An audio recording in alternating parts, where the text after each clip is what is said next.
How to fix Telegram notifications not showing on lock screen.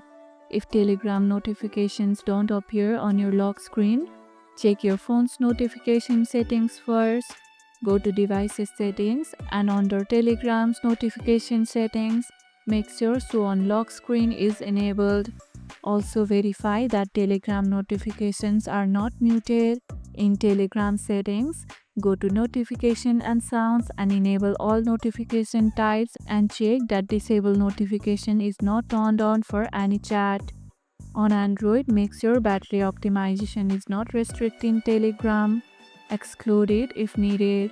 On iOS, ensure Allow Notifications is enabled in your phone settings.